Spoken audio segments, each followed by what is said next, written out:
Radiation radiation है, उनके single nature तो हम जानते ही है, और मैटर मैटर है, उनके भी ये सिंगल नेचर तो हम जानते हैं। तो उसमें ड्यूअल नेचर की बात कहाँ से आ गई, वो समझने के लिए हम थोड़े से फिलोसॉफिकल और अलंकारिक एग्जाम्पल ले लेते हैं। और अब रेडिएशन वेव को हम बॉयज से डिनोट करते हैं। समझ लो, रेडिएशन वेव यानी बॉयज़ और मैटर मटेरियल यानी गर्ल्स।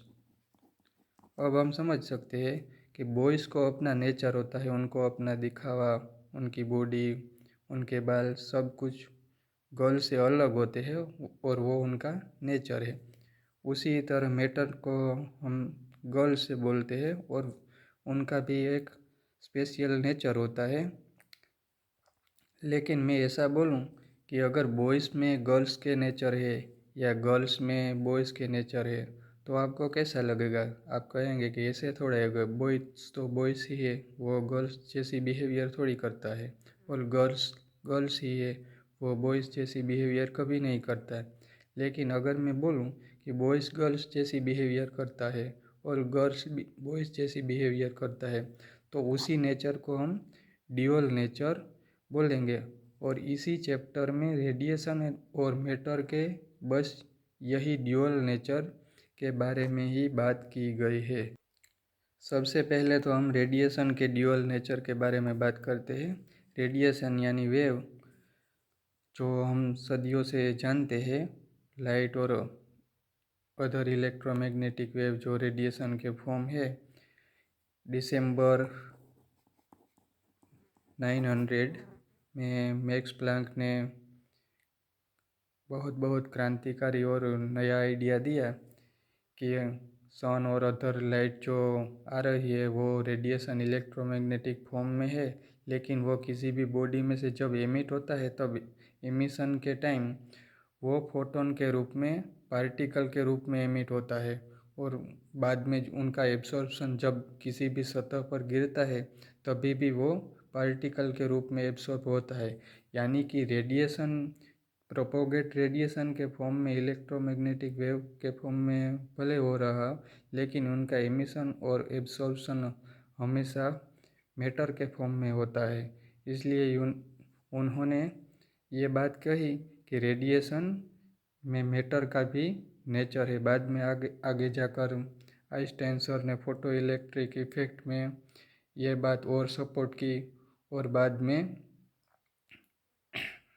कॉम्पटन इफेक्ट से ये बात वेरीफाई एक्सपेरिमेंटली हो गई कि किसी भी रेडिएशन यानी इलेक्ट्रोमैग्नेटिक वेव मटेरियल मैटर की तरह बिहेव करते हैं। इसलिए ये बात तो साफ हो गई कि रेडिएशन ड्यूअल नेचर इंडिकेट करते हैं। बाद में एक फ्रेंच साइंटिस्ट लुइस दी ब्रोई ने क्रांतिकारी नया आइडिया दिया। उन्होंने कहा कि अगर रेडिएशन वेव स्पेशल केस में मैटर मटेरियल की तरह बिहेव करते हैं तो फिर हम सदियों से, सालों से जिन्हें मैटर समझते हैं, वो इलेक्ट्रॉन, प्रोटॉन इत्यादि एलिमेंट्री पार्टिकल मैटर तो है ही, उनमें मैटर का नेचर तो है ही, लेकिन वो स्पेशल केस में वेव की तरह बिहेव नहीं करते होंगे, क्योंकि यूनिवर्स में सब कुछ सिमिट्री है, सारी के सारी सिमिट्री है, सभी सिमिट्रिकल वे में है। हम जानते हैं, थोड़े से फिलोसॉफिकल वे में बात करें तो रात है तो दिन है, अगर नॉर्थ डायरेक्शन है तो साउथ डायरेक्शन है, सब कुछ सिमिट्रिकल है। पॉजिटिव है तो नेगेटिव है, पॉजिटिव चार्ज है तो नेगेटिव चार्ज है। इसलिए अगर रेडिएशन मैटर की तरह बिहेव करता है तो फिर मैटर रेडिएशन की तरह बिहेव नहीं करेंगे। उसका ही उन्होंने ड्यूअलिटी थियरम दिया और फॉर्मूला भी दी, वो हम जानते हैं, lambda is equal to h/p। यहाँ लैम्बडा यानी मटेरियल, पार्टिकल, इलेक्ट्रॉन इत्यादि की वेवलेंथ और p उनका मोमेंटम है। उन्होंने दो डिफरेंट कैरेक्टरिस्टिक, हम जानते हैं लैम्बडा जो नेचर है वो सिर्फ वेव का है, बॉयज़ का है। लैम्बडा कभी मटेरियल का होता नहीं, क्योंकि मटेरियल वेव की तरह थोड़े बिहेव करते हैं।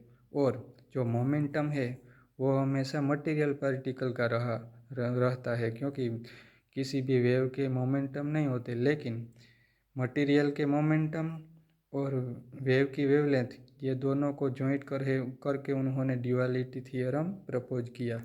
ये लुइस डी ब्रोई ने जो ड्यूअलिटी थियरम दिया, बाद में चर्मर और डेविसन ने एक्सपेरिमेंटली प्रूव किया कि इलेक्ट्रॉन इत्यादि पार्टिकल एक्सरे की तरह बिहेव करते हैं। उन सभी को मैटर वेव बोला गया। इलेक्ट्रॉन, न्यूट्रॉन, प्रोटॉन इत्यादि एलिमेंट्री पार्टिकल वेव की तरह बिहेव करते हैं। और बाद में श्रोडिंजर इक्वेशन और आगे जाकर अनसर्टेनिटी प्रिंसिपल और क्वांटम मैकेनिक्स का एक बहुत बहुत बड़ा संसार डेवलप हुआ। उसके पीछे ये ड्यूअलिटी थियरम का मेन रोल है। हम लुइस डी ब्रोई के बारे में थोड़ी सी हिस्टोरिकल बात भी बता देते हैं। लुइस डी ब्रोई पहले तो फिजिसिस्ट थे ही नहीं, वो हिस्ट्री के स्टूडेंट थे। लेकिन उनके बड़े भाई विक्टर डी ब्रोई साइंटिस्ट थे, फिजिसिस्ट थे, और वो लेबोरेटरी में काम कर कर शाम आते थे और वहाँ लुइस डी ब्रोई के साथ फिजिक्स के बारे में डिस्कस करते थे और बोलते थे कि फिजिक्स में ये प्रॉब्लम है, आज हम एक्सपेरिमेंट में हमने ये किया है, वो किया है। तो ये सब बातें सुनकर लुइस डी ब्रोई को भी फिजिक्स में इंटरेस्ट जगा और उन्होंने आगे जाकर ये ड्यूअलिटी थियरम प्रपोज किया। हम आशा करते हैं अब आपको रेडिएशन और मैटर के ड्यूअल नेचर समझ में आ गए हैं। हम फिर से एक बार और समझाने की कोशिश करते हैं। रेडिएशन को हमने बॉयस बोला, यानी बॉयज़ को बॉयज़ का नेचर तो है ही, और मैटर को गर्ल्स बोला तो उनको भी उनका अपना नेचर है। लेकिन ड्यूअल का मीनिंग क्या है? बॉयज़ को गर्ल्स का नेचर, बॉयज़ को बॉयज़ का नेचर तो है ही, साथ में वो स्पेशल केस में गर्ल्स की तरह भी बिहेव करते हैं। सेम वे ड्यूअलिटी थियरम में लुइस डी ब्रोई ने क्या कहा?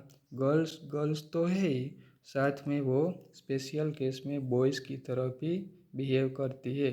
अब आपको अच्छी तरह से समझ में आ गया कि रेडिएशन यानी इलेक्ट्रोमैग्नेटिक वेव और एनी वेव, जो रेडिएशन है वो रेडिएशन तो है ही, साथ साथ में वो स्पेशल केस में मटेरियल मैटर की तरह भी बिहेव करते हैं।